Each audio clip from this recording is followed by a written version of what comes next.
Hi,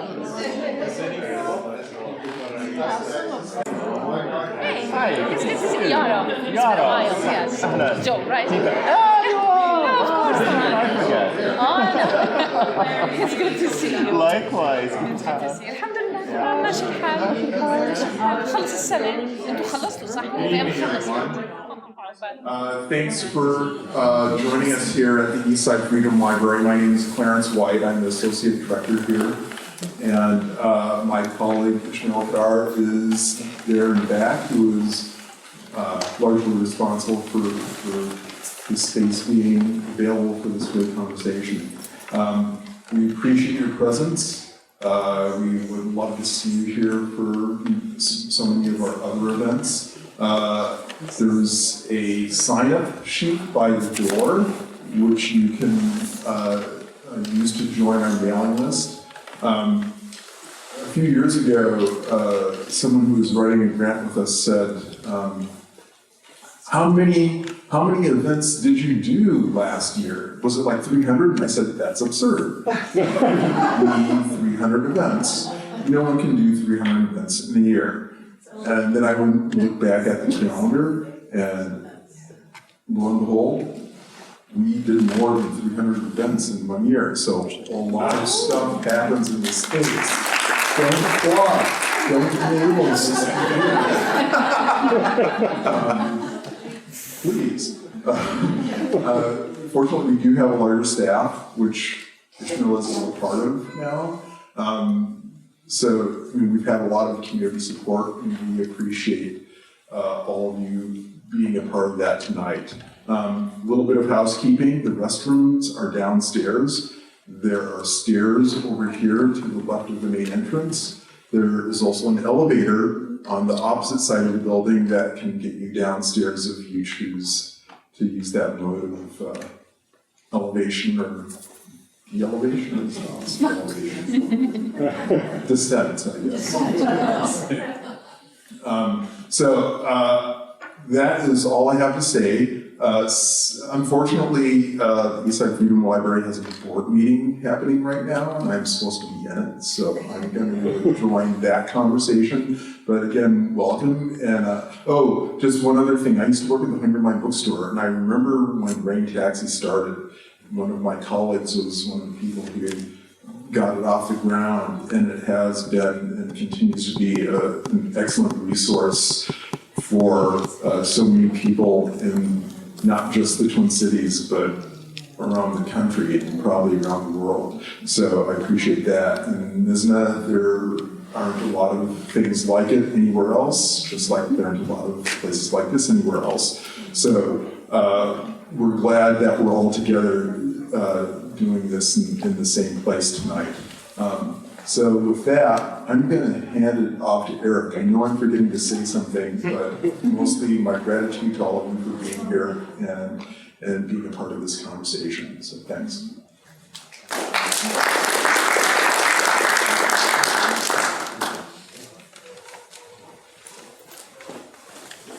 Thank you, Clarence. That's such a nice memory to hear. Isn't this a wonderful space? Isn't this just a magical space? I know so many of us in the Twin Cities know it and love it, or don't know it yet, but once you are here, you feel something, and that's really significant. As Clarence said, I'm Eric Lorber. I'm the director of Rain Taxi. If you don't know about us, we're a literary nonprofit. We advocate books of all kinds, books we feel are important and may not be getting enough attention. So make sure to take a free copy of our magazine home with you today if you don't have that already. Take one for a friend. We want to spread the word about good books.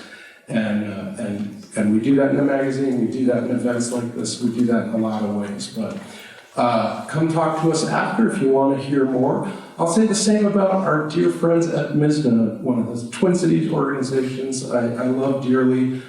Their passion for what they do matches our own. I see a mirror happening there, and they've brought so much vitality not only to our city, but again across the country for the advocacy they're doing. So yeah, just to give you a little picture of what's happening, we're going to hear from the author. We're going to hear a little bit of a conversation, and then, as many of you can stay, we're going to have a delightful reception and keep things going. And of course, books by our esteemed guests are available for purchase tonight. So if you feel so motivated, come over and see us about that. Right now, to introduce RajaShehadeh and our delightful interlocutor for him is Lana Barkawi of Mizna.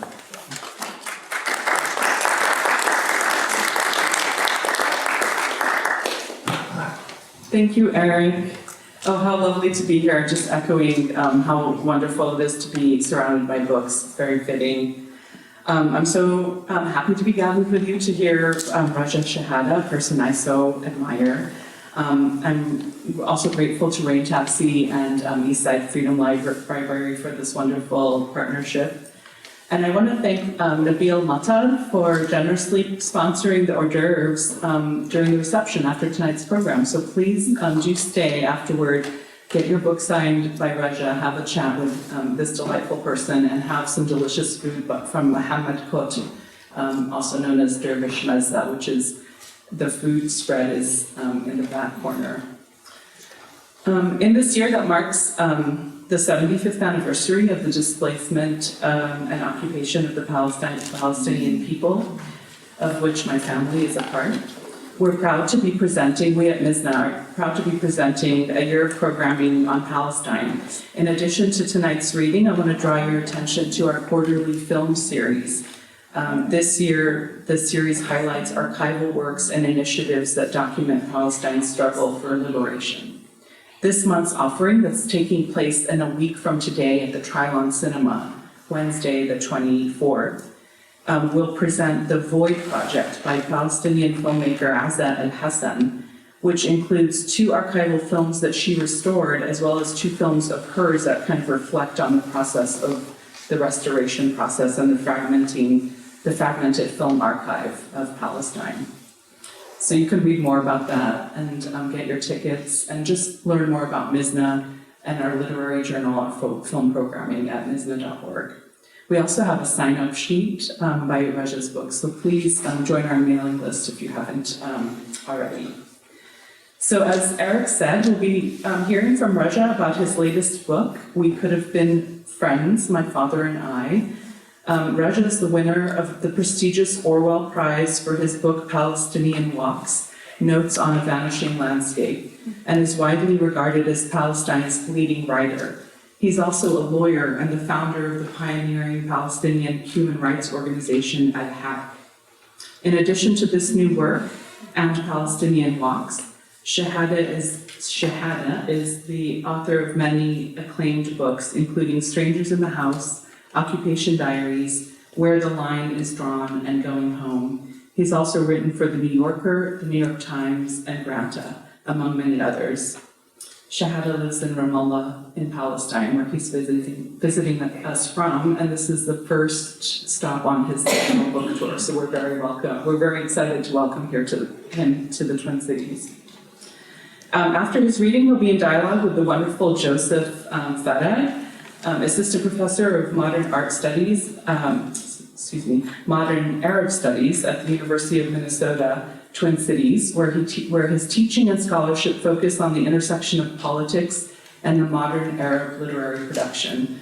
His first book, titled Politics and Palestinian Literature in Exile, addresses Palestinian short fiction in the wake of the Nakba of 1948. His current book project explores narratives of imprisonment and confinement in novels and memoirs from across the Arab world. Farag's scholarship has appeared in the Journal of Arabic Literature and Middle East Literatures. I've had the complete honor and pleasure of spending some time with Raja last night at a wonderful dinner, and today touring him around some of our natural areas in the Twin Cities. And I'm so moved by his passion and his humor and his lifelong dedication to the liberation of Palestine. As we have mentioned, Raja will be signing his books afterwards, so please spend some time with Raja and enjoy the talk and help me in welcoming RajaShehadeh.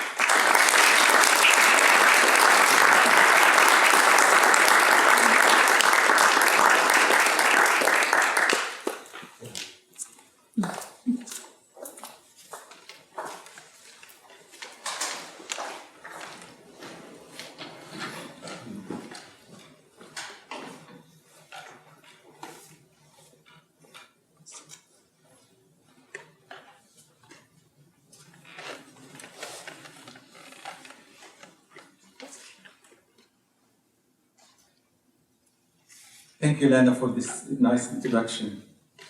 And thank you, Eric, and Mizna for organizing this event.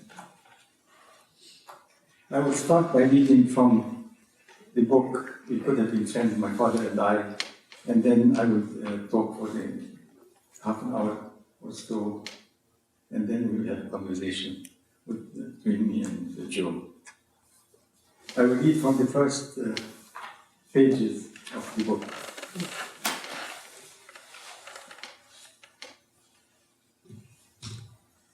I could hear him entering the office with his usual gusto. As always, he took first a deep breath when sorry, I have to put my glasses on.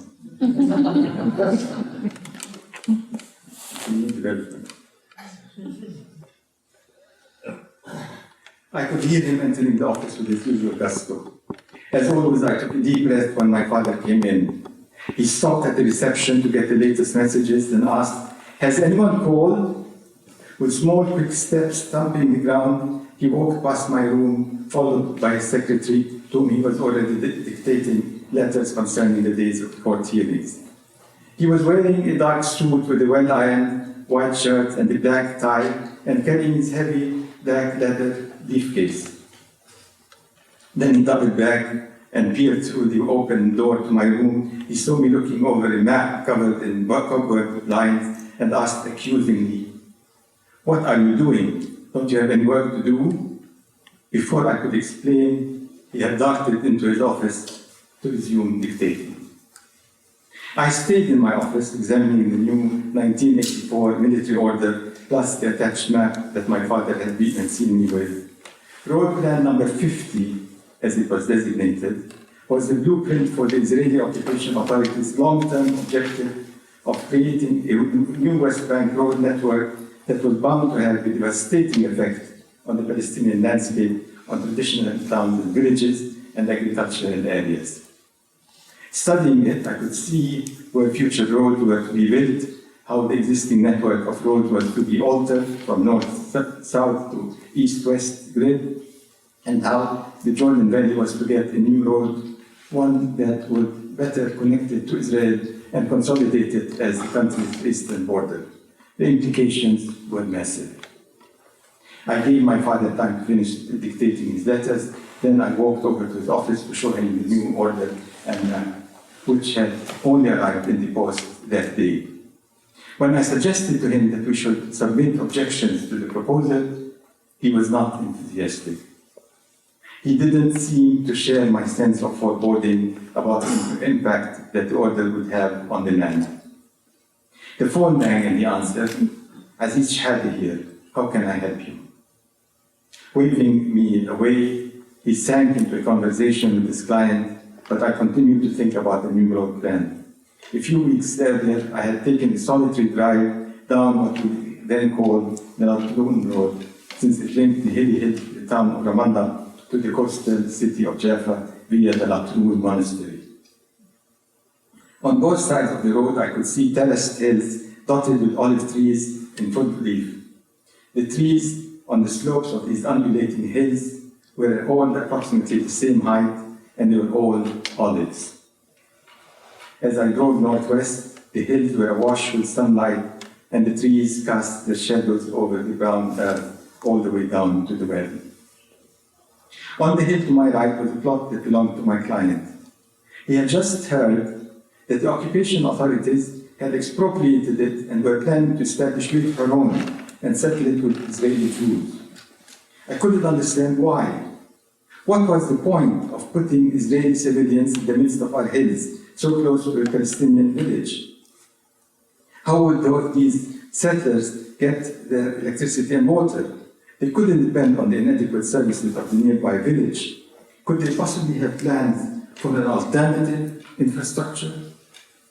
It was then that the worrying thought struck me like lightning. What if our Israeli occupiers, who already had total control of the networks serving us, were proposing to construct a superior network for water, electricity, and roads connecting the settlements to Israel? That would mean that they could cut us off without affecting their own people. We would be completely at their mercy for essential services.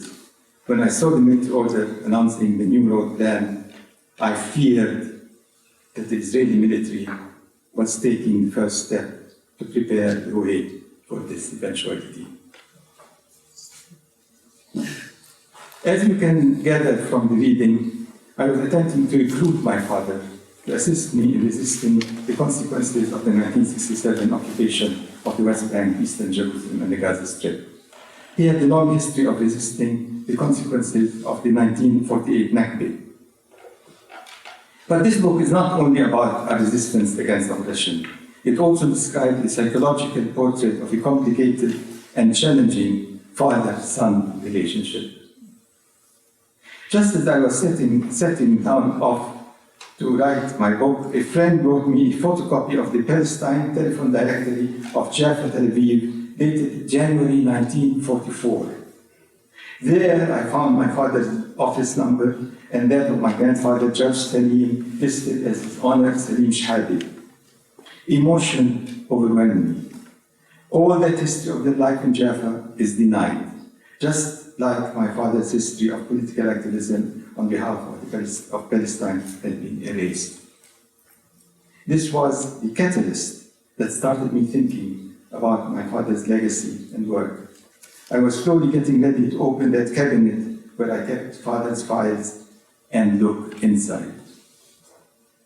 During my father's final year, as I worked with him on the road plan, I could see how busy he was putting his papers in order. I wondered whether he was preparing to write his memoir. He didn't. All those files remained in his house after his death until I eventually moved them to mine. 3 years ago, I decided to open them. File after file, neat and well organized, documenting my father's political engagements and important legal cases. They included his assiduous work on the return of the refugees to their homes from which they were forced out in 1948. His petition to the British Labour Party against the British commander of the Jordanian army, John David Club, as well as a number of precedent-setting legal cases. My father was forced out of Jaffa in April 1948, but he was certain the city would return to Arab hands. According to the 1947 partition scheme, UN partition scheme, it was part of the Arab state. His hopes were raised on December 11, 1948. On that day, the UN General Assembly passed Resolution 194, which stated that, quote, refugees wishing to return to their homes and live at peace with their neighbors should be permitted to do so at the earliest practical dates, and that compensation should be paid for the property of those choosing not to return. On the same day, the UN established the Palestine Conciliation Commission to carry the resolution out. Knowing that they could not leave the task to the UN alone, a group of Palestinians, my father among them, established the Ramallah Refugee Congress, later called the Arab Refugee Congress. This represented a total of 300,000 refugees. Its main aim was to uphold the right of the refugees to return to their lands, to their homes. In April 1949, the Congress was invited to represent Palestine at the Lausanne Conference. This was convened by the UN Palestine Conciliation Commission to resolve disputes arising from the war, especially concerning refugees. My father and 3 of his colleagues traveled to Lausanne, but were not accepted as a separate delegation.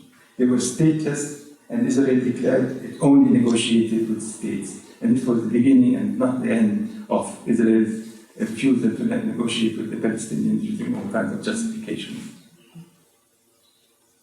For several years, my father and others continued to look for ways to return home to Palestine. Unbeknown to them, secret negotiations had been underway since 1947, before the British mandate in Palestine ended, between King Abdullah and the Zionist leaders. They both hoped to prevent the birth of a Palestinian state under their common enemy, Haj Amin Husseini, the Palestinian head of the Arab Higher Committee. At a secret meeting in London in February 1948, Ernst Bevin, the UN Foreign Secretary, gave King Abdullah the green light to snatch part of Palestine, provided that the King forces stayed out of those areas allotted by the UN partition and to the Jews. I can almost hear Father's impassioned voice summing up the steps he and other Palestinian leaders had taken to ensure the return of the refugees to their homes and property. We took our case to Lausanne. There, Israel refused to negotiate with us, and the Arab states denied us the right to speak for ourselves. They wanted to speak for us, to do what was in their interest, not in ours. We organized and spoke out, sparing no effort to do what we thought was right. And yet, in the end, the initiative was snatched out of our hands, and we were left at the mercy of leaders that we did not trust. It was a battle waged to determine who would represent the refugees, and Jordan won. 75 years have since passed, and Israel continues to deny the Nakba and refuses to recognize the right of return. The loss of Palestine in 1948 came as a shock and led to decades of despair. Palestinians could not imagine that the small Jewish community in Palestine would succeed in driving out most Palestinians from their homes and replacing them with Jews. In part, it was a failure of imagination.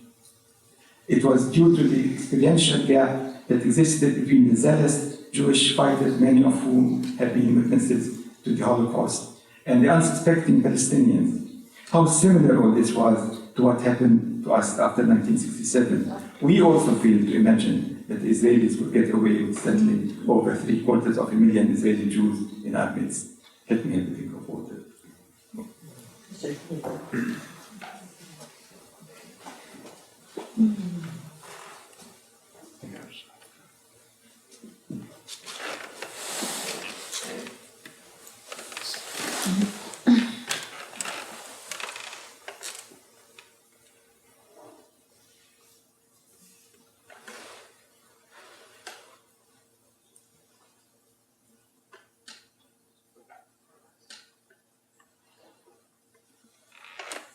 A prominent Israeli novelist has repeated what many other Israeli propagandists have said, that the establishment of Israel was nothing short of a miracle.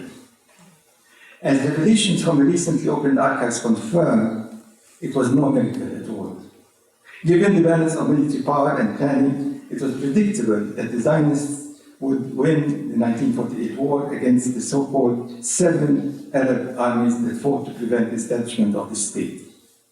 The real miracle was Israel's success in ridding the land of its people, persisting in denying what happened and getting away with it.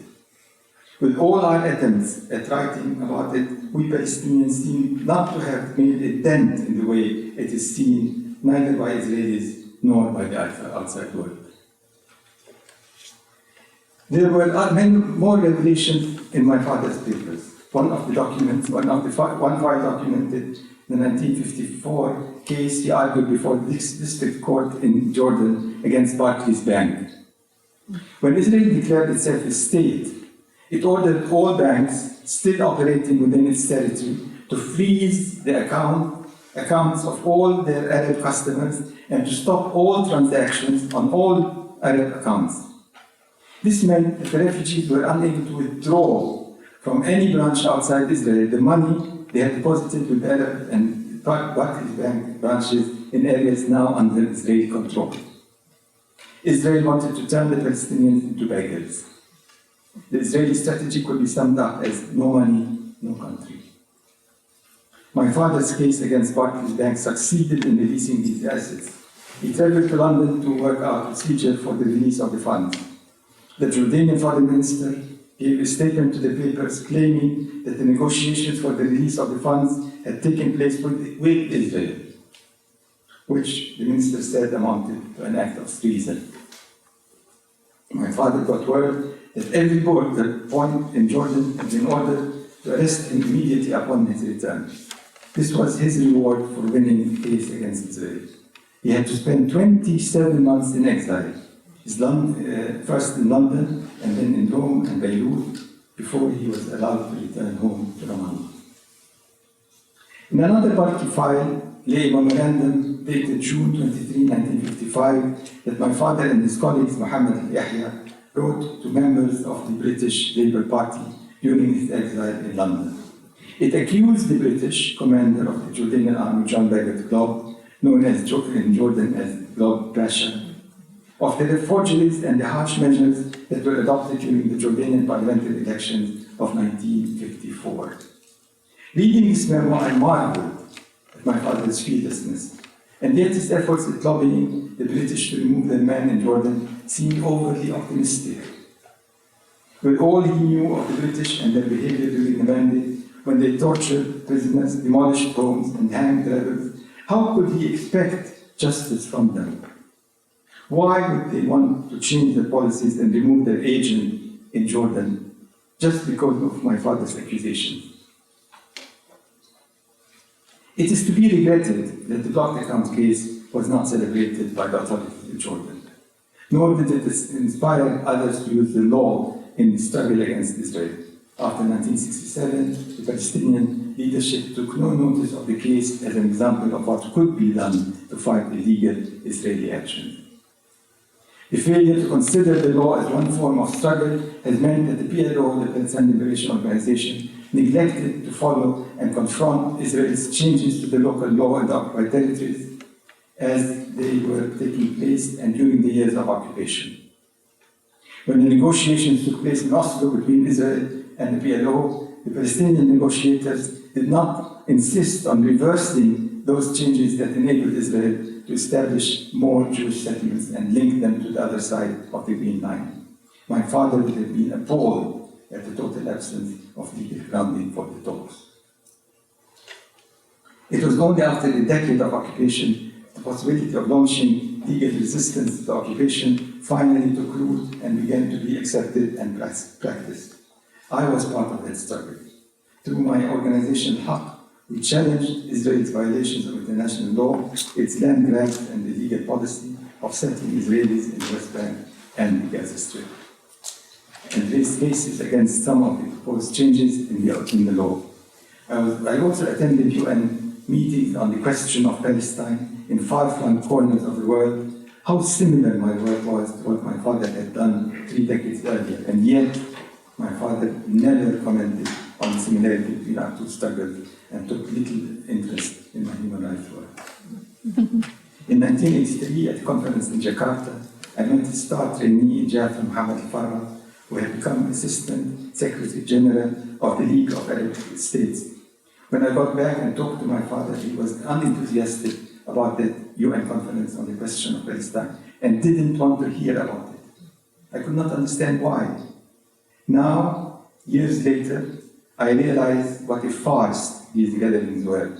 We would present papers about what was taking place in the occupied territories and then argue endlessly about a concluding statement as if everything rested upon it. But none of it really mattered. Neither the papers nor the resolution. They were read by no one and ended up gathering dust on the shelves of the UN. My father knew this, but spared me the revelation. He never told me how his own efforts had ended. Did he assume perhaps I knew that I knew? But how could I? We were not in sync. I had been lagging behind by some 30 years. I was in my prime, going full speed ahead with my work, thinking the world of myself. Having been a slow developer, I was beginning to realize my potential and experience the young manhood that had been interrupted by the start of the Israeli occupation in 1967. I did not want anyone stopping me in my tracks or casting doubt on the work in which I was so enthusiastically engaged. I believed then that I was breaking new ground. in legal resistance against Israel. I had no idea that my father had done the same years earlier, nor did I know that it was from him that I got my father's spirit and the sense of responsibility that made me regard the failures of my people as a personal flaw for which I must bear the blame. It was this that pushed me to write all those articles and books about Israel's policies in the apartheid territories, to explain, to document, to advocate. For years I lived as a son whose world was ruled by a fundamentally benevolent father with whom I was temporarily fighting. I was sure that we were moving, always moving, toward the ultimate happy family, and that one day we would all live in harmony. When he died, I had to wake up from my fantasy. There was not enough time for the rebellion and the dream. The rebellion had consumed all the available time. I turned around to ask my stage manager when the second act would start and found that there were none. There was none. I was alone. There was no second act and no stage manager. What hadn't happened in the first act would never happen. Life moved in real time. On 14 July 1958, Abdul Qasim had led a coup in Iraq, and the toppled King Faisal II, an uncle of the Jordanian monarch King Hussein.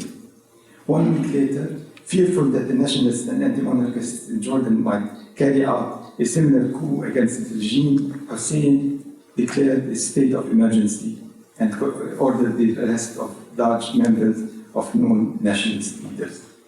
Another thing.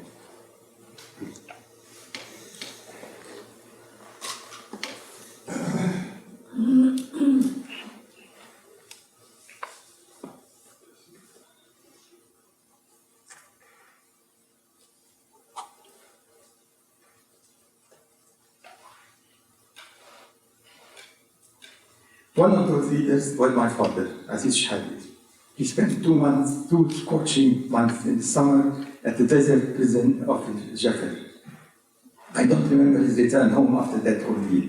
I have a memory of seeing a photograph of him with the dark growth of beard covering his face, a shaved head, and large, fiery, dark brown eyes. Was this taken at the desert prison and smuggled out, or was it a false memory, a trick of the imagination? Yet he must have had a long beard, although I don't recall him with one. My sister told me he was whisked away, probably by my mother, as soon as he arrived home, and rushed off to the barber for a shave so that we would not see him bearded. But I have no memory of that either. How is it that I remember none of this? How is it that his unjust imprisonment under such harsh conditions didn't make my father a hero in my eyes?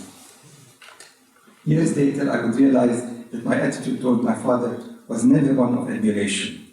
Not being aware of the extent of the sheer number of battles he had fought during his lifetime of legal and political struggle for Palestinian rights, I never understood the measure of his anger, disappointment, and unhappiness. In time, I would have come to appreciate all this and show more kindness and understanding towards him. He was healthy and took care of himself. Yet his death in 1985 at the hands of a murderer left no more time for that. The murderer was a squatter on the land in Hebron belonging to the Anglican Church, against whom my father was handling an eviction case. He probably acted with impunity because he was an Israeli collaborator. My father's experiences and accumulated knowledge during his years of political activities convinced him that the Palestinians could not rely on Arab states. They needed to take the initiative to call for the establishment of a state of their own. The central struggle, he resolved, should be self-determination. Only as a state would Palestinians acquire the standing they needed to regain their legitimate rights. The beginning of the Israeli occupation of 1967 marked a fundamental change in my father. No longer was he apathetic about politics, as he had become in the late 1950s when he was living under Jordan's rule. He found new energy and once again applied himself to political work. A few weeks after the Israeli occupation, he submitted a proposal to establish a Palestinian state next to Israel along the 1947 partition border with its capital in the Arab section of Jerusalem and hold negotiations over all other outstanding issues. The UN partition plan of 1947 had recognized the rights of the Palestinians to a state, just like Israel's. Why not invoke this now, he argued? Declare its state according to their partition plan and negotiate peace with Israel. Self-determination is a fundamental right of every nation, so why deny it to the Palestinians? When he visited Jaffa in 1967, he saw that it was basically unchanged, looking more or less just as when he had left it in 1948. It was not too late for a Palestinian state. He got the support of 50 prominent Palestinian leaders from different parts of the occupied territories, handed the proposal to 2 Israeli emissaries to present to the Israeli government, and awaited a response. It never came. All my father's previous work on the Palestinian case led into this bold and courageous conclusion. But it went against the revolutionary zeal that was sweeping the Palestinian diaspora in the immediate aftermath of the war. As soon as this plan became known, insults and accusations were hurled at him from all sides for proposing the establishment of a Palestinian state next to Israel. As a 16-year-old unaware of my father's political activities after the Nakba and of his work on behalf of the refugees, I wanted to give vent to the raw hatred I felt towards Israel as the occupier of our land. But I couldn't. I had to be calm, unemotional, resilient, and supportive of my father.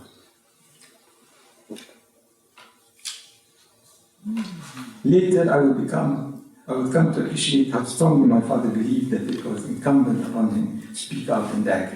He was a pioneer ahead of his time, ahead of his peers. Surely the future has vindicated his belief that it would be difficult and possibly even futile to try to win rights without the backing of the state. In 1967, there was not yet a single Israeli settlement in the occupied territories. It was only in 1988, 19 years after my father made his call for the PLO, that the PLO at the PNC, the Palestine National Council meeting in Algiers, called for a Palestinian state that would live in peace with all other states. Unlike father's plan, the PLO did not base the state on the 1947 partition scheme. They were only called for the end of occupation and left the door open for the terrible compromises that transpired in the Oslo Accords. Now the establishment of a Palestinian state next to Israel has become the official PLO strategy. Now with hindsight, I know how unrealistic was father's plea. Far-fetched, yes, for sure. Yet I cannot but wonder, what if he had been successful?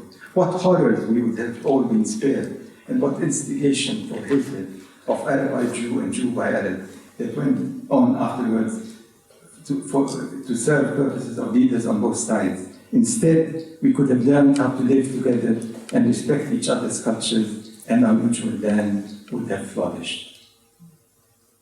The period of my father's murder on December 2nd, 1985 was the most shattering and arduous of my life. This was not only because of the emotional impact on me personally and professionally of losing my father and senior partner at the law office, but also due to the long and futile process of following the Israeli investigation of the murder that has continued to this day for the most recent petition to the Israeli High Court for an order Nisi to show why the Israeli police is denying me access to review the investigation file into the murder of my father. It was also a time when I was, and this is not unusual, they never investigate when it is the case of the death of Palestinians, especially if the accused is a collaborator. It was also a time when I was witnessing the slow transformation of our country and the destruction of our future in it. The building of Israeli settlements and their infrastructure of roads, water, and electricity was devastating the landscape. These were years filled with anxiety and worry about our future. We watched our world being changed before our eyes. The area left for us in it constantly shrinking. rendering ever more remote the possibility of establishing there a Palestinian state. My father in Egypt. My father's experience of witnessing the transformation of the West Bank from being part of Palestine he knew to being annexed to Jordan mirrored my own experience of the same territory as it was transformed after the Israeli occupation of 1967. And yet it has taken me many years to realize the similarity in our experiences that could have brought us closer together. It was the writing of this book, my love letter to my father, to get there. As I was finishing my book, an imaginary conversation with my father went through my mind. I assured him that history had proven him wrong. The occupier has won. The word occupation has been dropped from Israeli vocabulary. The curriculum taught in their schools tells their students that the whole of Greater Israel is theirs, that the Palestinians have no rights over that land and that they don't really exist. And what is more, in the words of Israel's finance minister, that the land is Smotrich and others, they are a fictitious nation, invented only to fight the Zionist movement. It's strange to me, quite strange for me as a Palestinian to think of myself in this light. I want to tell my father, you underestimated Israel, Israel's power, resourcefulness, and long-term planning. This is what I imagine would be his response. You say they've won because they deny the Palestinians any rights over the land and have dropped you out of their consciousness. This only means that they've succeeded in deceiving you as well. You think that because they made you invisible, they've won? It pains me to hear you put it like that. This is a recipe for perpetual war. Don't you realize that the only victory is the achievement of peace between our two peoples?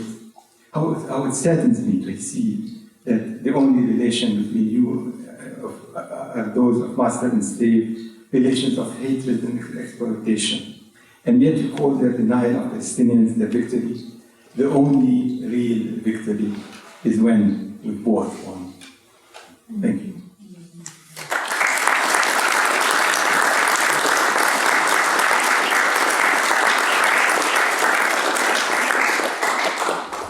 Yeah, that's fine, thank you. How's the sound? All good? All right.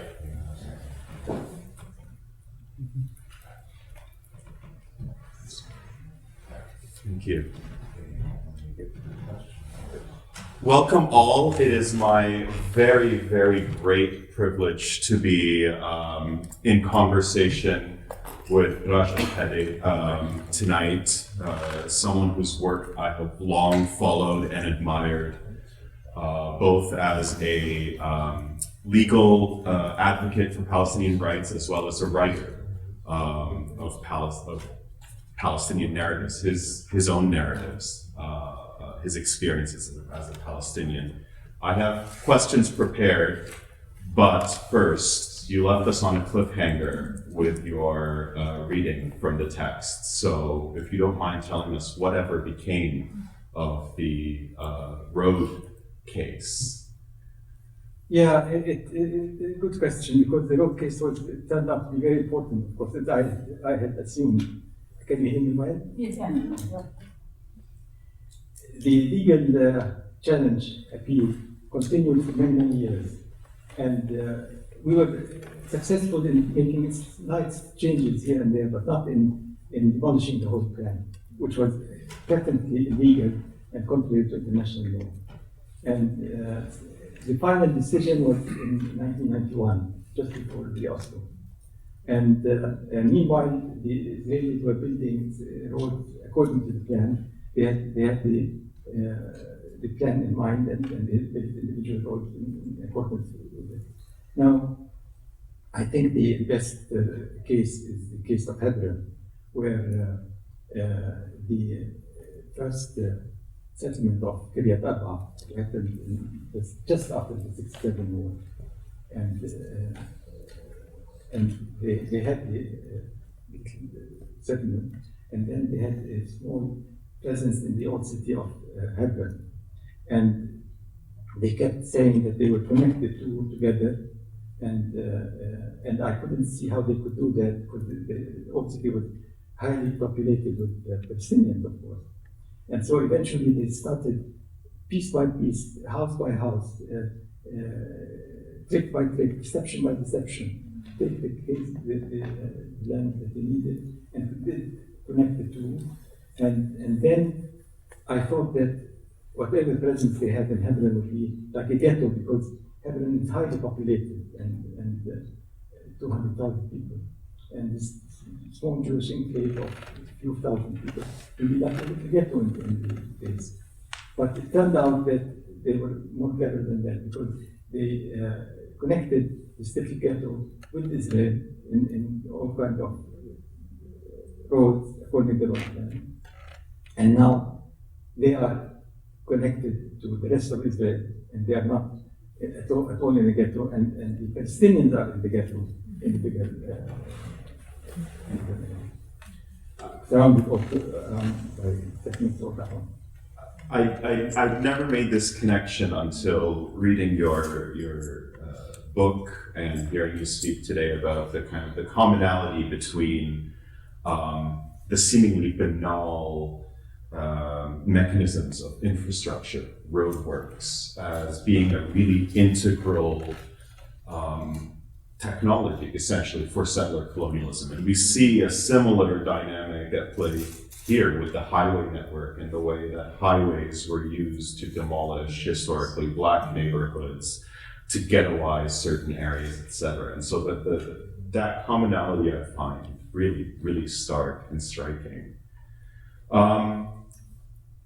I think it's safe to say that all of your writings carry a profoundly personal dimension to them, even while keeping the political. The personal is political. That's I think the Palestinians actually coined that phrase long before it became popular. This work I find particularly intimate, though. It goes beyond simply being personal to being this very intimate reflection. Can you tell us about how this book, We Could Have Been Friends, My Father and I, fits in within your broader work of writing? How is it a continuation of those writings, and in what ways does it diverge from them? I didn't want to write a book for the longest time because I had written Strangers in the House where I wrote about my father and about investigation. And it exhausted me emotionally. And I had thought so much about my father and about his work and so on that I thought I wanted to take a break from all of that. And then at a certain point I started thinking I must write more about the Nakba because there was always life in Palestine and it ceased to be and it's denied and it's an incomplete story which I need to write about. And so I wanted to write about it. And that is why the book has the first chapter about the life in Jaffa. And in order to make it, make the reader understand what the life was like. And then in the course of writing also, I had to imagine what it was like, which I never really thought about, for them to leave their homes and to come to Ramallah and to be living in this small house and destitute and without money and without material comfort and to see all around them the landscape changing and so on. So I had to put my mind to it and it was very useful and good to do that. And so that was how it was. At the same time, it was always the working title of the book was Are You Listening? And I was thinking that this would be the title eventually, Are You Listening? Because I was constantly thinking that my father was speaking and I wasn't listening and I hadn't listened all my life to him. So Are You Listening? And then the publisher didn't like this title and we were looking for a title and I was thinking, could have been friends at one point. And so I jotted it down and thought, I'll just throw it to the publisher, see what he thinks. And so, yes, it's a good title. That's the title I find very arresting. It's wistful, it's poignant, and it speaks to this theme that runs through this book, a sense of longing, a sense of kind of, if only it had been otherwise. Did the writing of this book provide any of the closure that, in terms of your relationship with your father, that I think it did. I think it did. It did, in fact, very much, because also it's a question of dreams. I started dreaming of him and dreaming of him in a good light, and that hadn't happened before. And that's an indication that we have gone through a process. And yes, it did happen. The short answer. In our conversation last night, I mentioned how kind of prominent this theme recurs throughout Palestinian writing of tensions between the elder generation, the younger generation, fathers and sons, mothers and daughters, fathers and daughters, mothers and sons. And there's always this sense of the younger generation holding their parents, their uncles, their aunts, responsible for their failures, for the loss of Palestine, for the inability or unwillingness to return. We very recently here in Minneapolis had the stage adaptation of Hassan Kanafani's Haifa, Returning to Haifa, which is fundamentally about this intergenerational tension. Your kind of complicated relationship with your father is slightly different from that normal motif. Can you describe kind of how I don't know if you want to describe it as a tension, but how the complicated relationship between your father, how you see it as having manifested? Well, my father was different than other fathers in the sense that he never spoke to us about inequity, and he never lamented, if only, or he wasn't that kind of person. He was a forward-looking person. What to do now that we're here? What to do? The first thing was we have to return, and what to do to make the return possible. And for 6 years he was adamant and working very hard to do that and make that possible. And then he failed. And then after that he started thinking of what to do about the solution of the problem. And he thought the best thing is to make the Palestinian state next to Israel, because we cannot depend on the Palestinian on the other states. And so he was that kind of person. And I think when generally people who go through difficult conditions, if they really have gone through difficult conditions, like the Holocaust survivors, many of them never speak about their experiences to their children. Mm-hmm. So silence is the answer usually to terrible experiences like that. And perhaps my father was in that. No, and I think those who speak are those who are trying to make out of it ammunition for something else, and he wasn't that kind of person. Would you say that at the end of the day, the differences between you and your father came down more to strategy towards a common goal than anything else? Because it seems like both of you were working towards the same goal, essentially, even if you were approaching it from different... No, more to it than that. Okay. But he was more political, and I wasn't political, and I avoided politics. Although human rights is politics, but I avoided politics as much as possible.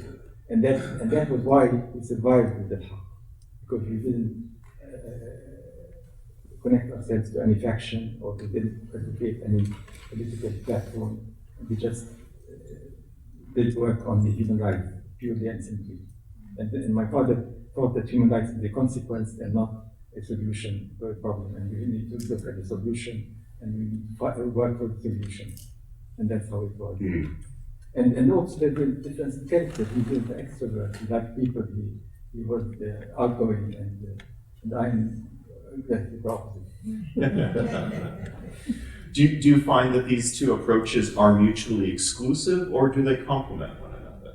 Well, they could complement one another, but the relationship was more complicated and we couldn't complement each other. And I think it was partly, families have politics. And the politics in the family, as I later understood, had to do with my mother. And my mother, I sided with my mother. And my mother thought my father was too extremist and making trouble for us. And why is he always going into the minority case and into the, more difficult situations and what was the best bit. And so I thought the same. So, for example, when he went to Jaffa, rather than think of the agony that he was, she blamed me. Why did you get into this? Why did you have to speak out? And that was problematic. You were in possession of your father's files for a very long time. And as you write in the book, you never opened that guide. What prompted you to finally open it and finally write about your father? Well, I think these things that I mentioned in the talk, which was the catalyst, the directory, and also somebody who was working in the British Museum went to a bookstore, an archive bookstore, rare books bookstore, and found a little booklet that my father wrote in 1936. And it was called the ABC of the Palestinian case. And he bought it for £5 maybe, and kept it. And then he was living in Rwanda, and he was leaving to go to Cyprus, to live in Cyprus. And he was going to his papers, and he saw this book, and he thought Raja would like it. So we had dinner, and he said, I have something for you, and he gave me the book. And I had, in fact, not known about it. So I took it and home and started reading it, and I was so impressed with his writing, his clarity, his clairvoyance, his analysis. And I thought, it's amazing that it's something like this that he hasn't been talking about, and that there's so much more that we could look at. And when I started looking at his papers, I saw many more examples of this. And he wrote that work in English in order to educate a Western audience about what was happening in France. And demanded people. And sorry? Demanded people. The rich demanded. And yeah.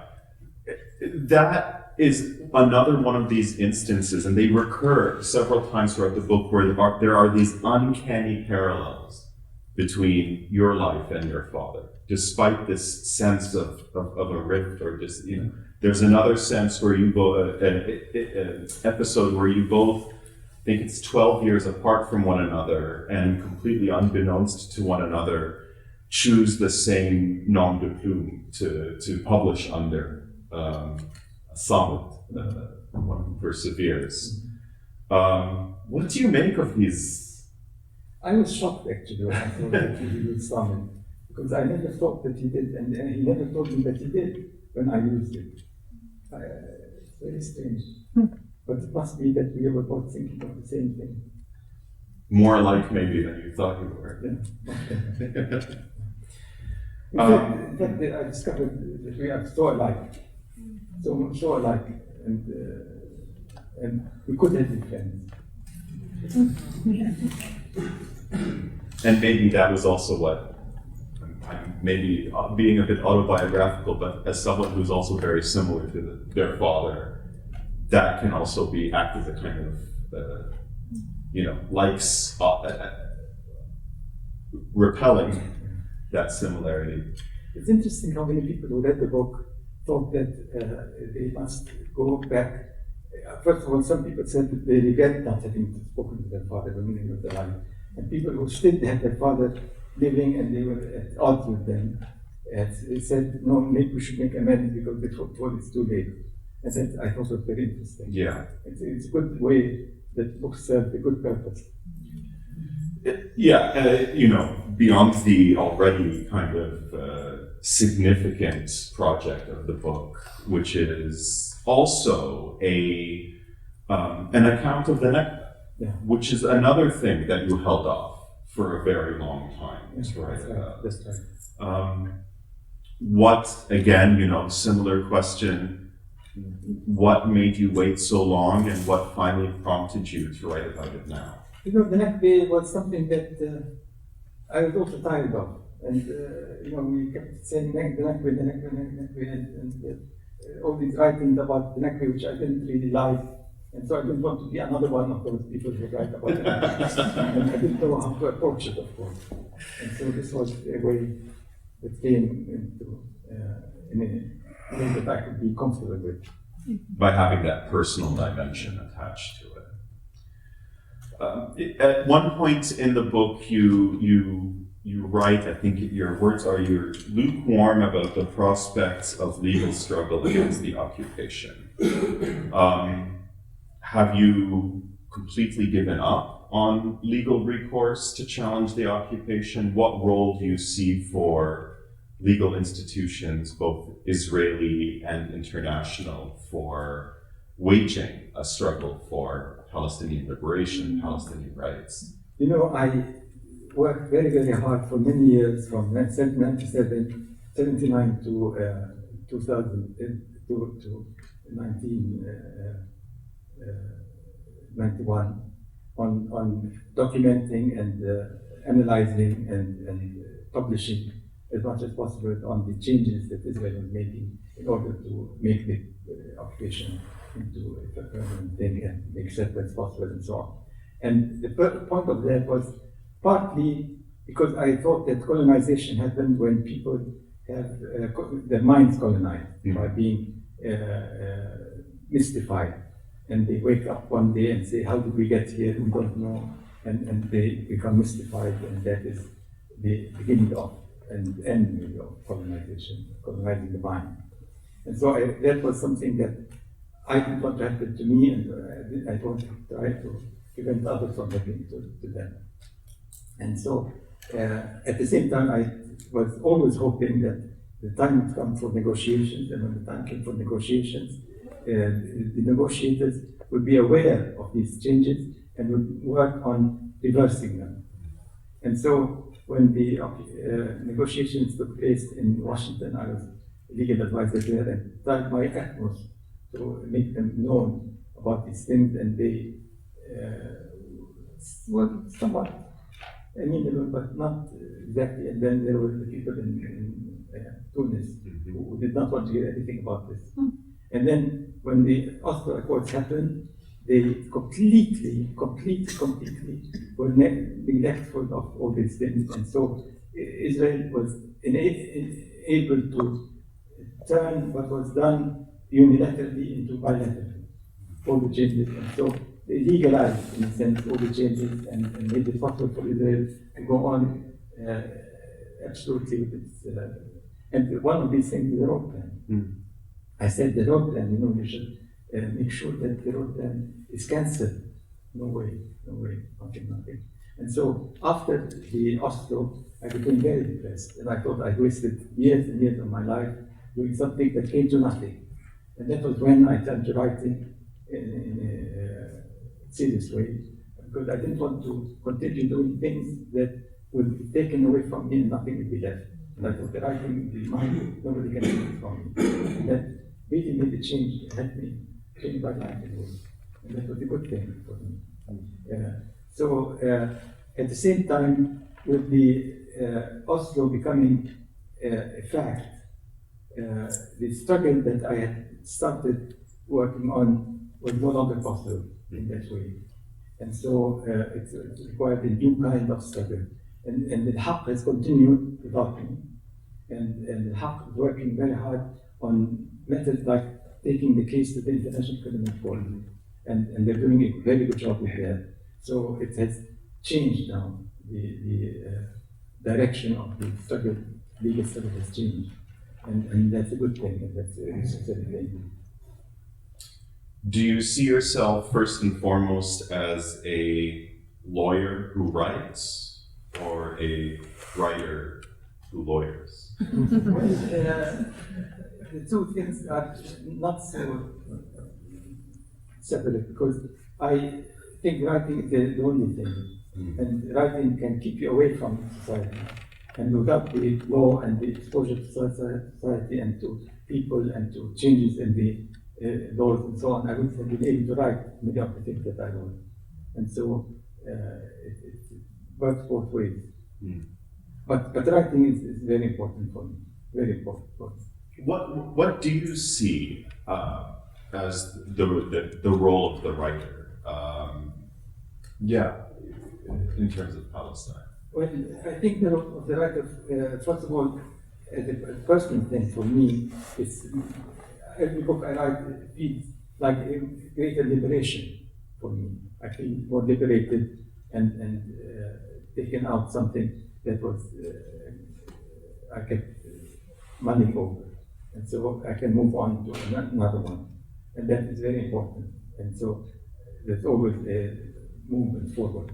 But I think the writer is important. It's not a propagandist. If the writer thinks that he wants to be propagandist and argue a case, it's not good writing necessarily. And I think the writer can see things in longer perspective and historical perspective, and not be confined to the present and restricted by it. So writers can offer a greater perspective and bring a hope to things where hope did not seem to be there. I'm reminded of another great Palestinian writer, Ghassan Kanafani, who kind of corrected a popular misperception by saying, my politics emerges from my writing, not the other way around. Have you found your own political perspectives shifting, not as a result of your legal work, but as a result of your writing? I think so. I wrote, for example, where the line is drawn, which is a book it takes place about 45 years, over the period of 45 years. And I mentioned it was really mainly crossings from occupied territories to Israel and from Israel to occupied territories. And in each case, it was a relationship with Israel and with Israelis, and how that relationship has shifted over time. It wasn't always the same. I mean, now it's the worst possible time for that, because the young Palestinians only know Israelis as settlers or soldiers, and Israelis do not know any Palestinians except in what they see in the violence and so on. So I wanted to show that it wasn't always like that, again, the role of the writer, and that there were periods of hope and periods of cooperation and work along the lines and so on. And I showed that through the episodes that took place over this long period of time. You end the book, don't worry, I'm not going to give any spoilers, but you, in lieu of a conclusion, the final chapter of your book is actually called To Be Continued. And in my own courses where I teach Palestinian literature, we end up spending a lot of time looking at the endings of Palestinian narratives, of literary narratives, of films, and the challenge that ending a narrative must pose for a Palestinian author who is writing about a situation that is seemingly without end. That there is, seemingly no light at the end of the tunnel. Previous periods of optimism have been brought crashing down, so optimism itself seems like almost a foolish thing to have. How do you approach kind of concluding a narrative in this book specifically, in all of your other writings, when the situation that you're writing about is ongoing? Well, the sad part is that, and that's why I wrote about the Nakba and the right of return, because I think that unless Israel recognizes what happened to the Palestinians, it remains an open wound. And we must fight for the recognition, because that is very important, because otherwise we Palestinians cannot rest. It's like a treason to rest. We have to keep on going, and so there is no end until that is dead, and that's the. Then there will be an ending, and then there will be the possibility for me, for example, to leave if I want, because now I feel I cannot leave Palestine because it has so much meaning to leave, and so if that changed and there is a peace on, then I'm free to leave. That would be very nice. And then if I want to. Mahmoud Darwish kind of went into self-imposed exile and was excoriated by the Palestinians for, as it was, and so there is this kind of a sense of now you're stuck.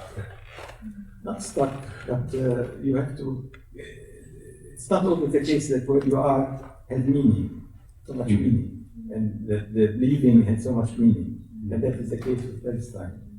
It's not as if you just leave and it's because you have opportunities outside. It's like a disaster. And Mahmoud, by the way, I interviewed him once for the Bomb magazine, and I said because he didn't feel very comfortable in Ramallah. He was my neighbor in Ramallah. He didn't feel very comfortable, and he said, I said, why don't you leave? He said, it was so difficult the first time that it still is something that worries me and weighs on my mind. I can't do it again.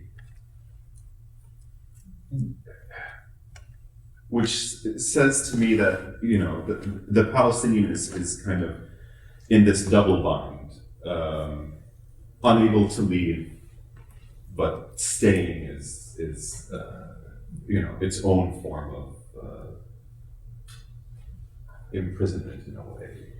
One should not say it that way. No, I don't think so. I think in his case, he didn't feel comfortable because it was his base. His base was in 48, and Ramallah didn't mean anything to him.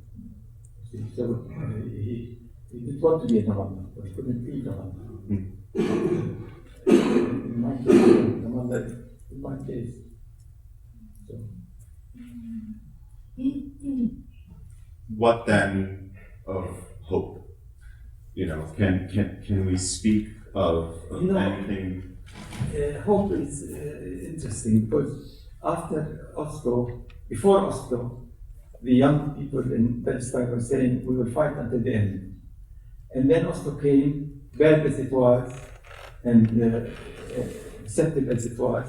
Next day, literally, the young were saying, oh no, we're going to go for it because we need our future, we have to think of our future and we want to make peace with Israel and so on.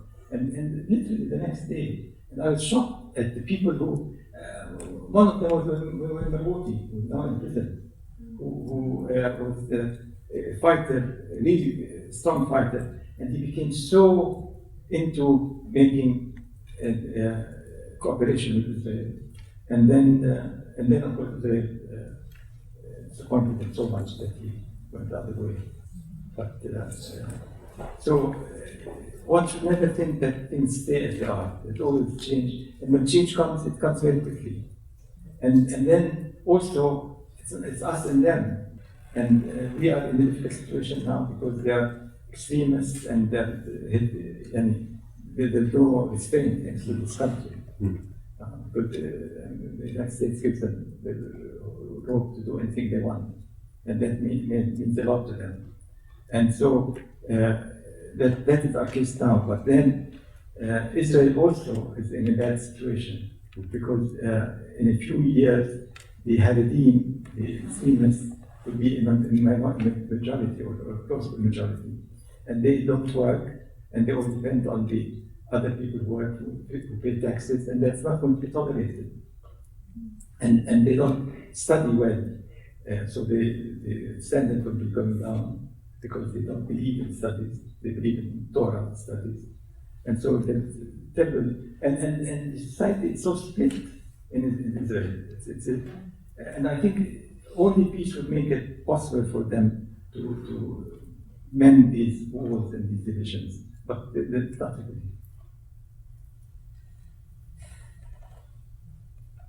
There's, I think, an irony. We mentioned this yesterday in the fact that I think we're at an inflection point in the United States where Palestinian voices are being heard in an unprecedented way. The Palestinian narrative of events has an unprecedented platform. There is arguably more support for Palestinian rights than there has ever been in this country. And yet, the situation has never been worse, arguably, in Palestine itself. Is this a moment of, like, the dark before dawn, or? Dark before dark. You never know, because again, things change very quickly when we do. And I think one of the positive things is that many Jewish organizations here are getting to be very vocal. I mean, for the Nakba, for example, Jewish Balance, the magazine, has done a Nakba thing, a podcast, and I was part of it, and they did a wonderful job. And that wouldn't have been considered a few years ago. And of course, the Israeli thing, Nakba, should not be sort of spoken at all about. And so they have dared to go against Israel and assert what they think is right and do what is right. And so this is one tried an effect on Israel as well. Okay, well, on that optimistic note, I will invite all of the attendees here. The organizers have been kind enough to allow me to indulge all of my questions during this discussion. So in lieu of a formal Q&A, we'll be having a reception to follow, during which you are all very, very welcome to approach Raja with any questions that you may have. If you have any. I don't think there will be any questions. No, probably not. But one more time, could you please join me in thanking Raja for